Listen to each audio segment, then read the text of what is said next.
Désolé.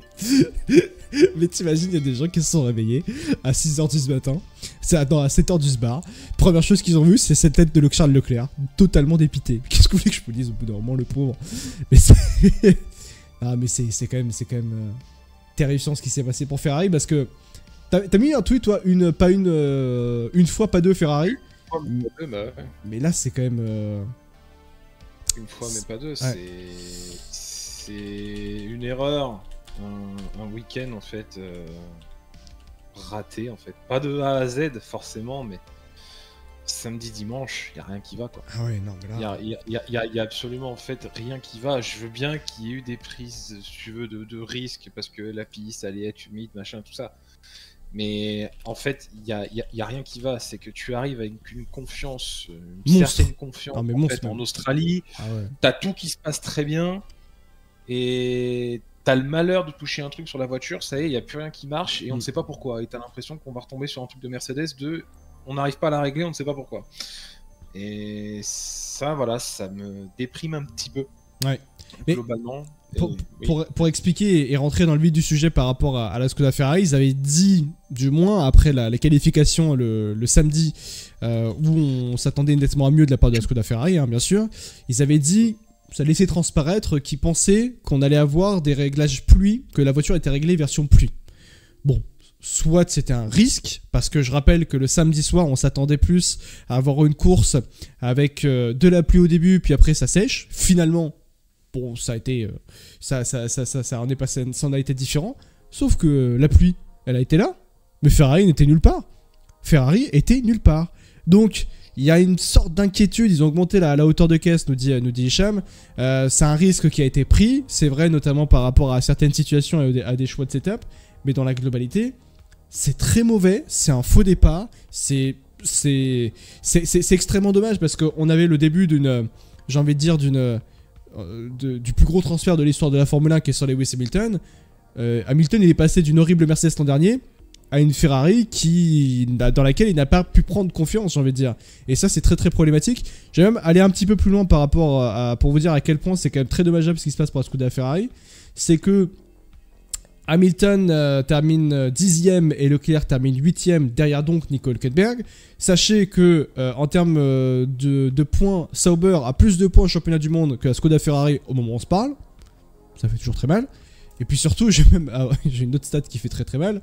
La dernière fois que Ferrari était 7ème ou moins au championnat du monde constructeur de Formule 1, c'était en 2009 avec le Grand Prix d'Espagne. Et je vais aller plus loin par rapport à une statistique autour de Lewis Hamilton. Sachez que Hamilton a terminé donc 10ème.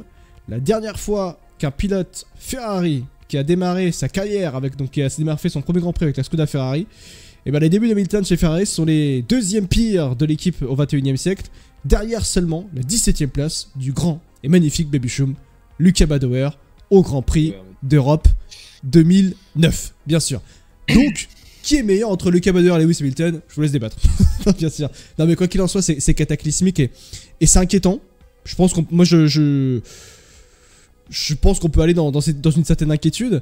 Hicham que dit apparemment l'histoire du setup est faux. Le réel problème est qu'ils ont dû augmenter la hauteur de caisse car ils ont vu que vendredi il y avait trop d'usure sur la planche. Et notamment s'il y a trop d'usure sur la planche, Ferrari est disqualifié parce qu'il faut une hauteur minimale au niveau de la planche bien sûr. Mais on va y revenir un petit peu plus tard. Ah bah ça parle du mariage du siècle qui finit derrière une kick. Exactement, Jérém. Mais Hicham, vas-y. C'est vrai que c'est dans la globalité c'est surtout cataclysmique pour plusieurs raisons qu'on vient d'évoquer.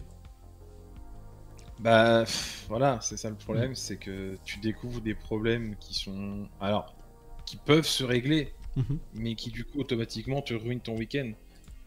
Effectivement, j'ai vu passer ça aussi, comme le dit Hicham justement, avec cette usure cette usure en fait anormale, on va dire, au niveau de la planche, et que du coup tu es obligé de rehausser la voiture. Sauf que le problème quand tu es sous la pluie, bah faut pas la rehausser. Bien sûr. Au contraire. Et donc du coup bah tu perds toute efficacité en fait dans des conditions pluvieuses comme celle-ci. Et on l'a vu, moi je continue comme l'année dernière en fait à me mettre sur la cam embarquée de Charles en fait toute la course. Ouais. Et là, tu vois son speed en 4K, c'est magnifique. Bref. Oui, qui a fini derrière Charles Leclerc, bien sûr. Ouais. tu vois que clairement, il y a aucun rythme, ça tourne pas, c'est à l'arrêt total, c'est une seconde par tour, tu perds. Bref, il y avait absolument rien qui allait.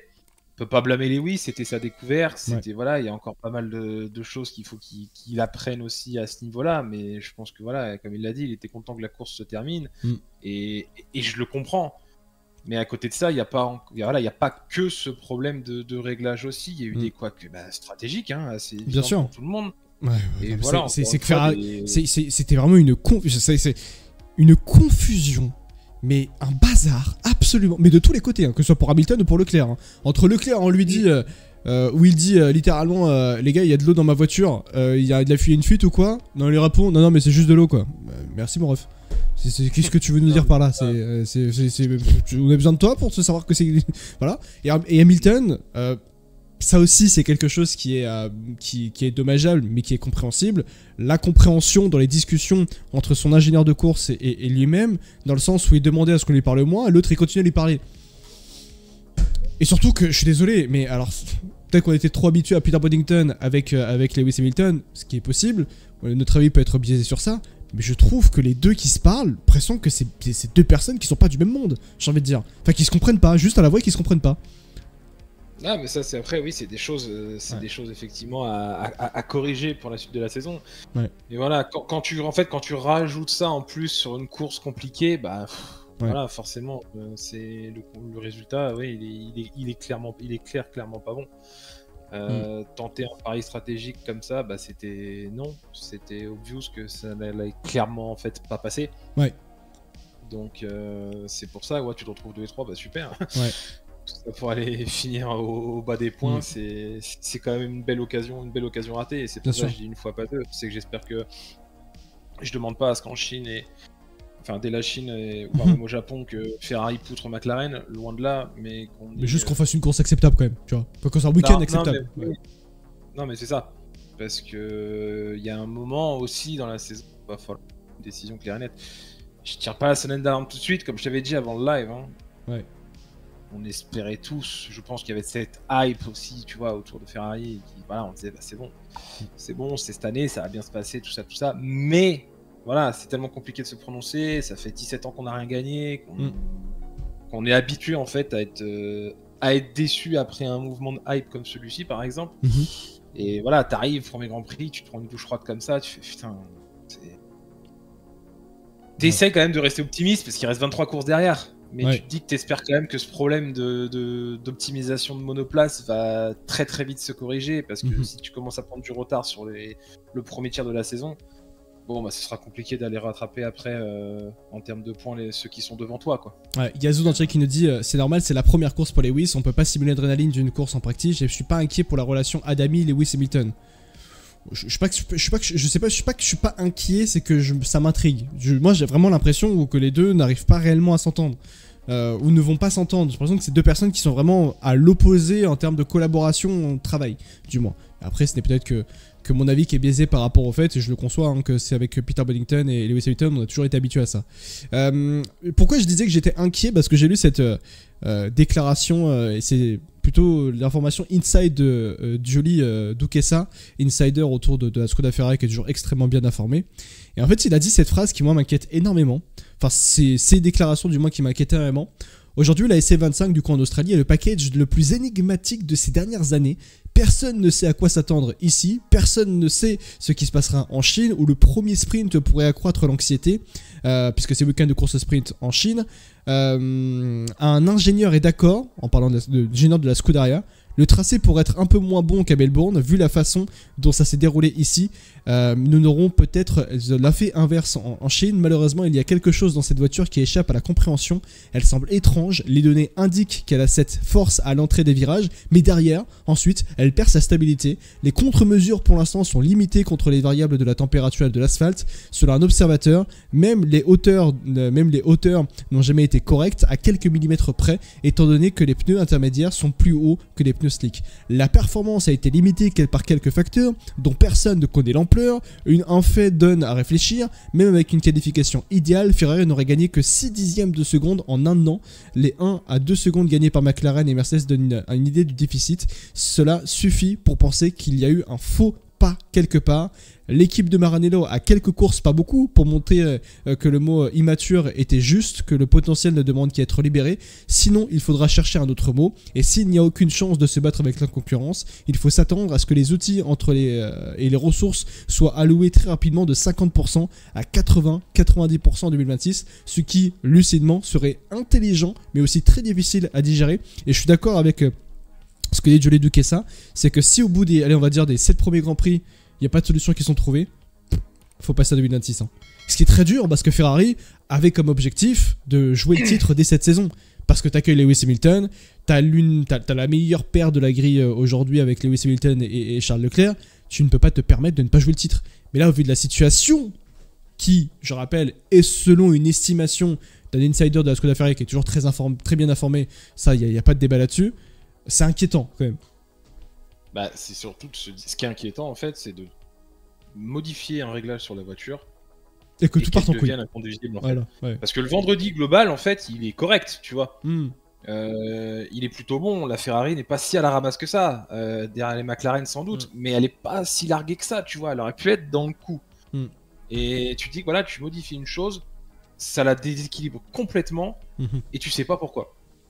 Et tu sais pas pourquoi. Alors qu'on te disait que tous les voyants étaient au vert, qu'elle se comportait bien mieux, que tout allait bien.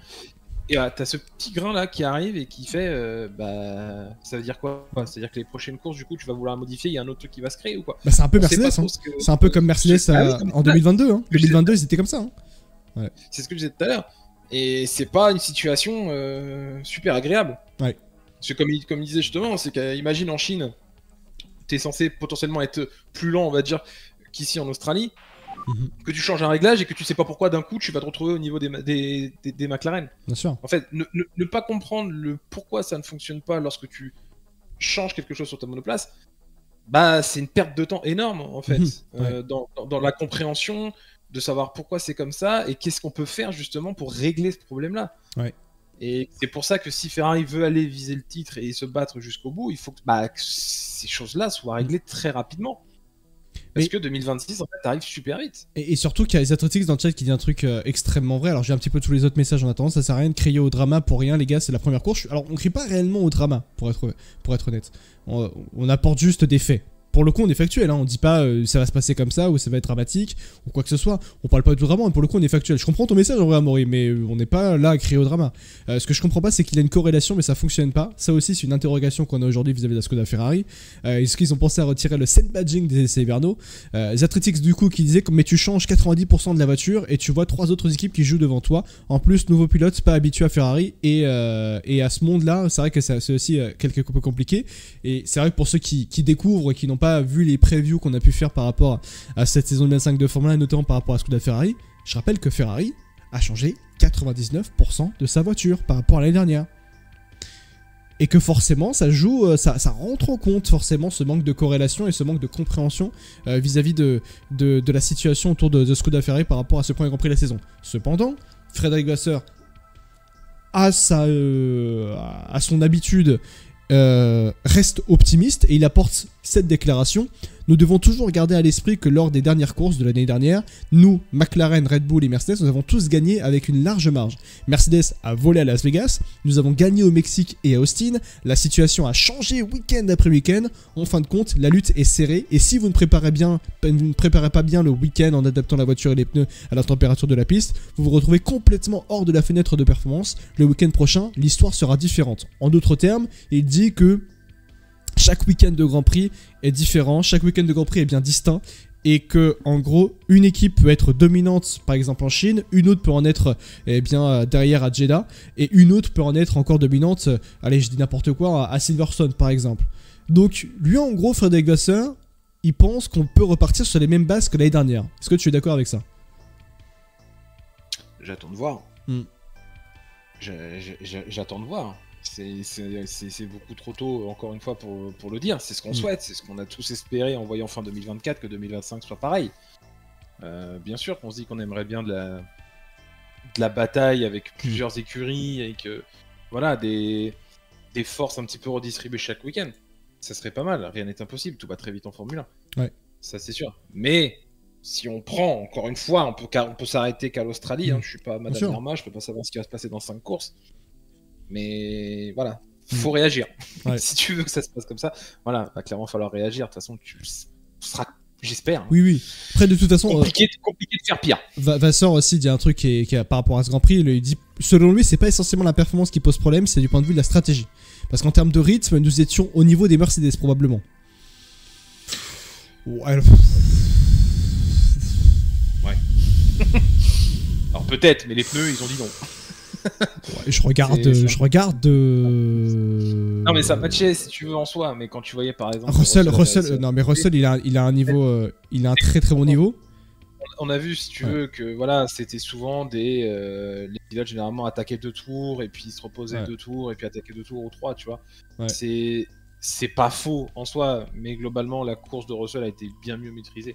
Oui, que il termine Ferrari, en piste en tout cas. Donc voilà. Ouais, c'est pas un motif de. C'est pas rassurant de se dire que t'es au niveau de Mercedes. Quoi. Oui, Hicham a totalement raison. Tu as l'esprit affiché. Oui, non, mais clairement. D'ailleurs, je lis un petit peu les déclarations. Je vais trouver les déclarations un peu de Charles Leclerc. Je suis curieux de savoir ce qu'il a dit, Charles Leclerc. Hamilton qui a donné des retours, je vais lui mettre la décla d'Hamilton ici. La décla de Charles, voilà, qu'est-ce qu'il nous dit Charles Leclerc? La course a été difficile, il y a certainement des choses que nous devons regarder et améliorer. De l'extérieur, les choses paraissent toujours plus faciles qu'elles ne le sont en réalité, et chaque situation a ses propres particularités, explique Charles Leclerc. Mais c'est un fait que nous avons toujours un peu plus de mal dans ces conditions, nous le savons, nous sommes conscients. Et nous nous concentrons sur la résolution de ce problème par rapport à beaucoup d'autres. La 8ème place aujourd'hui n'est pas suffisante. Cependant, avant de parler des choix d'équipe, je pense que la plus grosse erreur que nous avons fait, qui nous a fait perdre tant de place, est la mienne. Lorsque j'ai la sortie du virage 11, j'ai perdu la voiture et je suis parti en tête à queue. J'ai perdu 4 ou 5 positions à ce moment-là. Et sans cela, j'aurais été 4ème ou 3ème position aujourd'hui. C'est vrai, il est lucide parce que Bon, après, les conditions climatiques étaient très compliquées. On va pas l'accabler non plus, Charles Leclerc, vu à quel point la voiture est compliquée à piloter. Mais il est lucide, du moins, dans cette vision. Je n'ai rien à ajouter, nous allons devoir travailler. Pour être honnête, je m'attendais à beaucoup mieux et je suis déçu. Mais nous serons de retour dans la voiture dans 4 jours et j'espère que nous aurons l'occasion de nous rattraper là-bas. Il est important de réagir et nous avons la chance d'avoir une course immédiatement après. Shanghai est un vrai circuit, mais malheureusement nous y avons eu beaucoup de mal l'année dernière. Nous devons faire mieux et nous allons pas travailler pour nous améliorer à partir de ce point de départ. Je vais trouver la décla de Lewis Hamilton. Ici, il parle notamment de Riccardo Adami, qui je rappelle est son ingénieur, où ça s'est mal passé, on va dire ça ainsi, quand même, sur ce Grand Prix. Je pense que pour moi c'était juste une question de confiance. Dès que je suis monté dans la voiture vendredi, je n'ai pas eu confiance, en particulier dans les virages à haute vitesse. J'ai perdu beaucoup de temps. Samedi, la confiance est revenue, je n'arrêtais pas de monter en puissance et puis nous sommes arrivés à la course et encore une fois je suis reparti de zéro.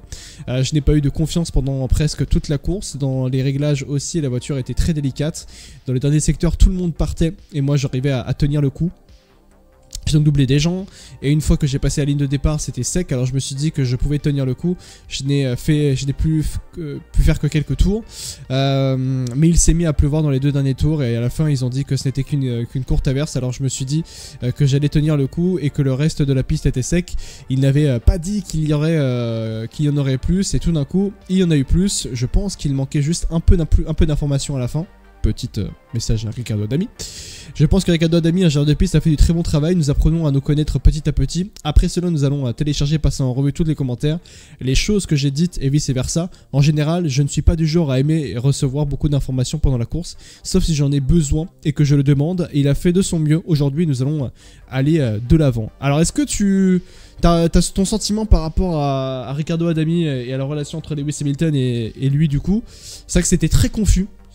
Je m'attendais pas à ce que ce soit aussi confus, pour être honnête quand même. Même si je l'ai dit, comme j'ai dit juste avant, quand tu les entends, tu as l'impression que c'est des personnes qui ne pourront pas cohabiter en termes de travail.